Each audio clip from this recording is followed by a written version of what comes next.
Ready sudah.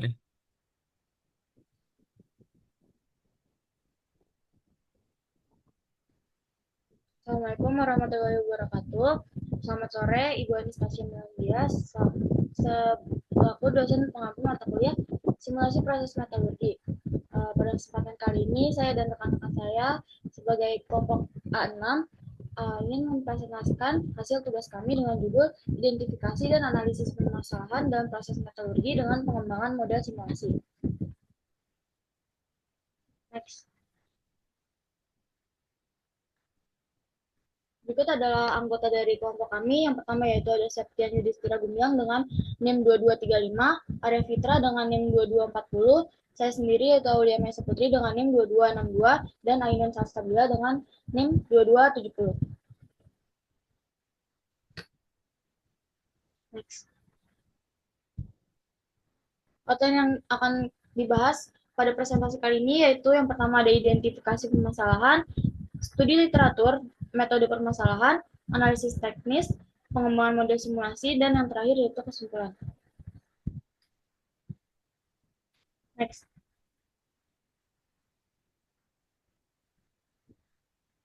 Masuk ke pembahasan pertama yaitu identifikasi masalah.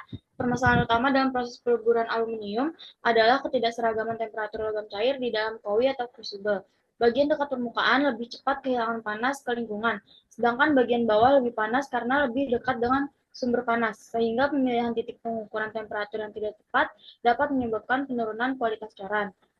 Ketidakakuratan dalam pengukuran temperatur dapat menyebabkan cacat porositas tinggi akibat gas terperangkap, penurunan kekuatan tarik dan kekerasan permukaan pada hasil coran, inefisiensi proses produksi karena hasil cacat perlu dilebur ulang atau dibuang. Kemudian yang terakhir yaitu penurunan homogenitas mikrostruktur yang berdampak pada performa mekanik dan umur pakai produk. Next. Selanjutnya itu ada studi literatur dan metode permasalahan. Nah, untuk studi literatur dan metode permasalahan, ada pertama itu diteliti oleh Hasan dan juga Begum pada tahun 2017, yang meneliti terkait proses direct chill casting aluminium 7050 menggunakan model thermal 3D untuk memperkirakan gradien temperatur ingot. Nah, model ini efektif untuk menggambarkan pola pendinginan umum, namun kurang akurat terhadap pengaruh konveksi dari fluidanya. Maka dari itu dilakukan pengembangan dengan model CFD atau Computational Fluid Dynamics 3D yang dapat menyelesaikan dengan persamaan Navier-Stokes, energi, dan turbulensi guna memodelkan interaksi aliran fluida, panas, dan solidifikasi. Hasilnya, itu model thermal menunjukkan distribusi temperatur yang lebih seragam, sedangkan model CFD juga dapat menampilkan variasi temperatur yang lebih realistis dan sesuai dengan eksperimen.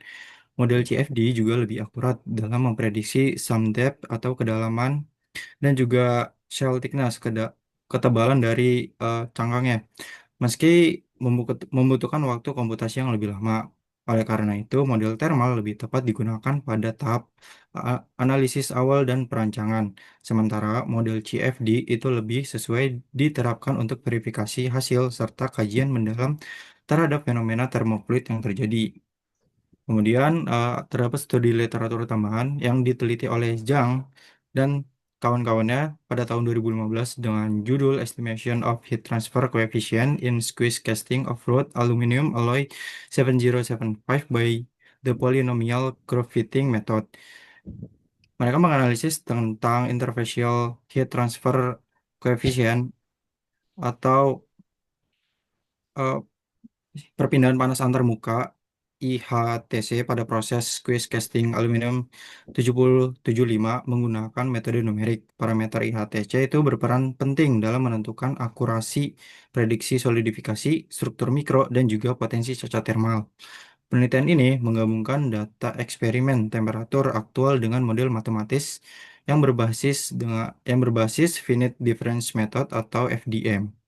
Estimasi temperatur pada permukaan kotak logam dengan cetakan itu dilakukan dengan menggunakan metode polinomial curve fitting untuk memperoleh temperatur permukaan die tanpa pengukuran secara langsung. Nah, kemudian ada kelebihan dan juga kekurangannya. Untuk kelebihan, yang pertama itu ada model sederhana, efisien, dan juga mampu memberikan hasil estimasi yang lebih akurat terhadap fenomena thermal selama proses quiz casting. Yang kedua, itu ada pendekatan polinomial curve fitting memungkinkan analisis IHTC dilakukan secara tidak langsung tanpa memerlukan pengukuran langsung di antar muka logam dan juga cetakan. Kemudian yang terakhir itu ada mudah diintegrasikan dengan model numerik lain seperti finite element method atau VEM dalam simulasi solidifikasi logam. Nah, kemudian model tersebut terdapat kekurangannya. Yang pertama itu ada pendekatan satu dimensi yang digunakan ti- yang digunakan tidak memperhitungkan efek konveksi alami dan turbulensi fluida di dalam logam cair, sehingga hasilnya tidak sepenuhnya mempresentasikan kondisi aliran nyata. Kemudian yang kedua itu ada akurasi metode sangat bergantung pada ketelitian data eksperimen dan posisi sensor termokopel. Oke, baik. Pada analisis teknis, kami melakukan simulasi berdasarkan jurnal acuan utama, yaitu dari penelitian Mas Nur, di mana next kualitas coran aluminium itu sangat dipengaruhi oleh temperatur tuang dan juga distribusi panas di dalam koi. Dan keduanya ini memiliki peran yang penting dalam pembentukan struktur mikro dan juga sifat mekanis logam. Dalam proses peleburan aluminium sendiri, suhu yang ada di bagian dasar, tengah, dan juga permukaan kowi itu tidak sama, di mana bagian bawah itu lebih panas karena dia berada dekat dengan sumber panas. Kemudian untuk bagian atas itu lebih cepat kehilangan panas pada udara. Kemudian kondisi ini juga menyebabkan distribusi temperatur itu menjadi tidak merata, sehingga laju pembekuan seperti struktur mikro dan juga tingkat porositas hasil coran itu juga tidak seragam.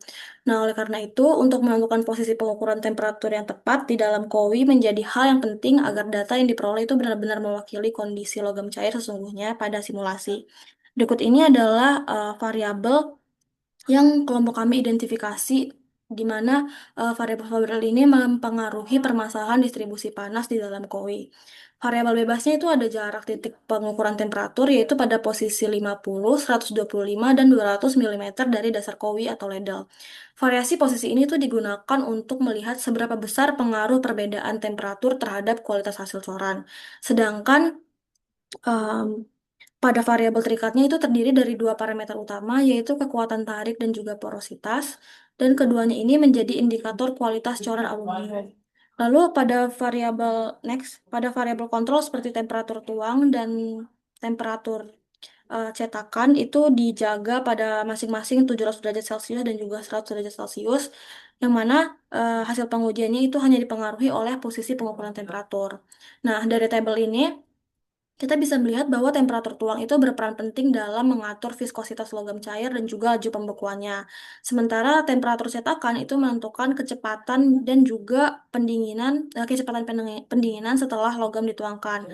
Dan kedua variabel pada variabel kontrol ini itu berinteraksi langsung dengan posisi pengukuran di dalam kowi, sehingga meskipun dijaga konstan, efeknya tetap terasa terhadap pembentukan struktur mikro dan juga sebaran panas aluminium, coran aluminium. Next.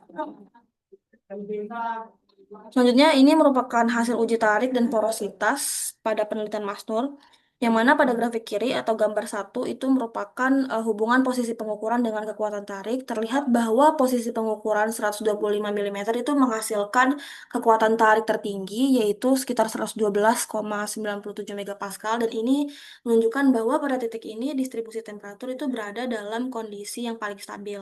Sedangkan pada grafik kanan atau gambar 2, yaitu hubungan jarak titik pengukuran dengan nilai porositas, itu posisinya juga menunjukkan bahwa porositas itu paling rendah pada 7,62%.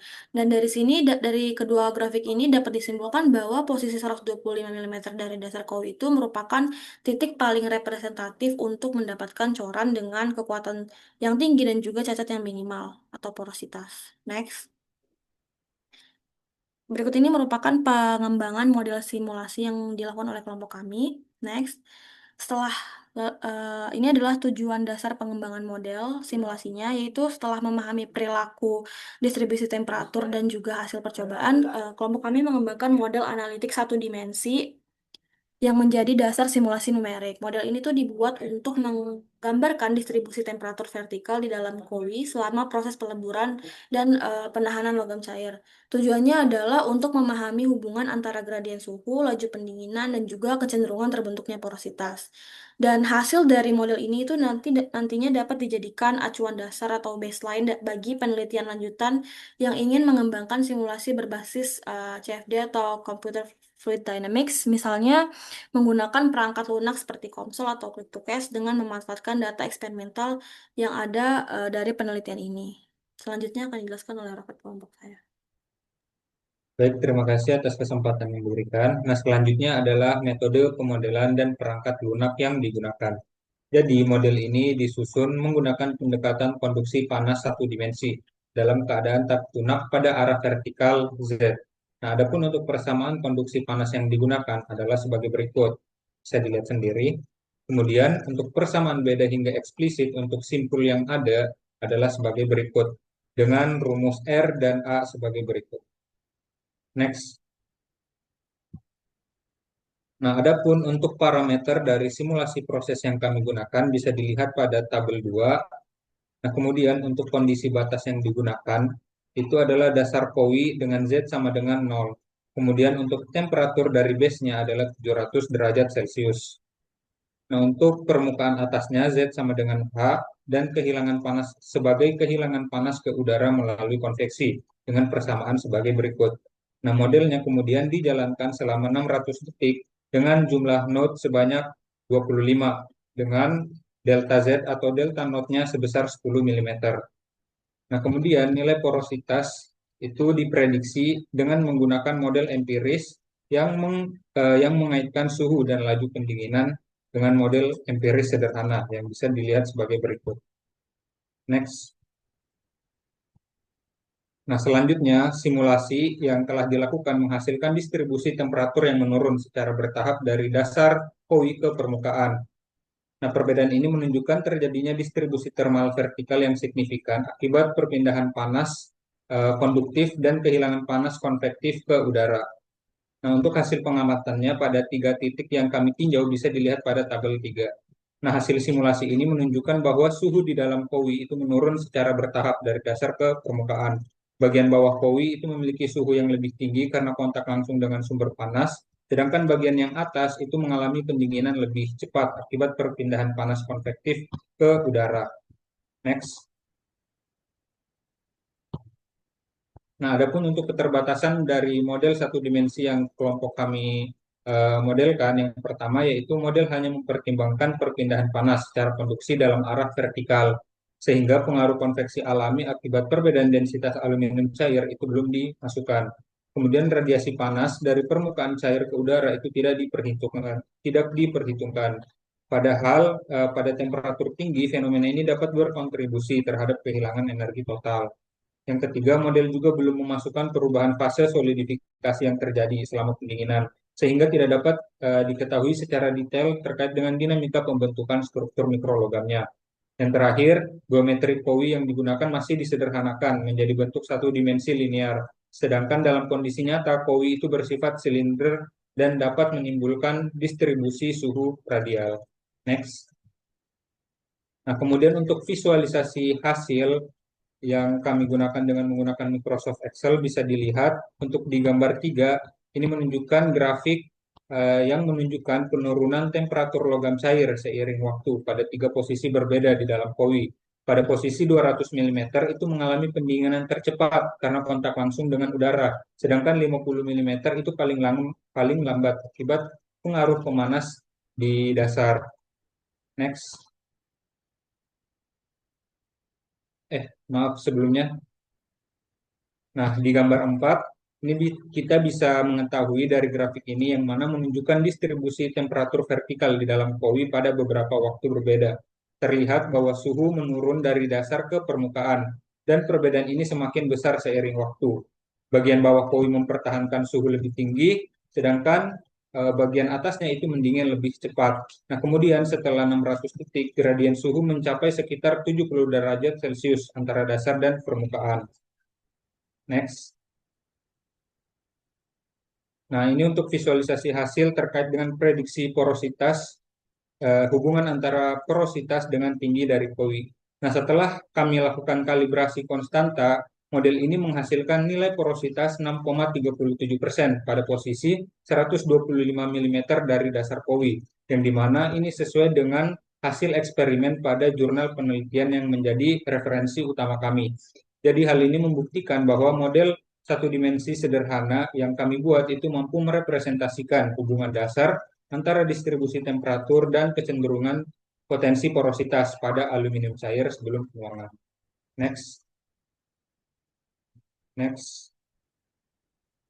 Nah, adapun kesimpulan dari pemanfaatan model yang telah kami buat, yakni model simulasi satu dimensi yang dikembangkan berhasil menggambarkan hubungan antara distribusi temperatur dan pembentukan porositas pada aluminium cair. Model ini sederhana, stabil, dan mudah diimplementasikan untuk analisis awal proses peleburan. Hasil yang sesuai dengan data eksperimen atau data pada jurnal penelitian sumber utama kami menunjukkan bahwa model ini dapat digunakan untuk memahami pengaruh lokasi pengukuran suhu terhadap kualitas hasil coran, serta berpotensi untuk menjadi dasar pada penelitian-penelitian berikutnya untuk dikembangkan menjadi simulasi CFD 2 dimensi ataupun 3 dimensi, menggunakan software konsol ataupun click to case ke depannya. Next. Selanjutnya saya kembalikan ke moderator. Baik, terima kasih. Sekian penjelasan dari kelompok A6, kurang lebihnya mohon maaf. Wassalamualaikum warahmatullahi wabarakatuh.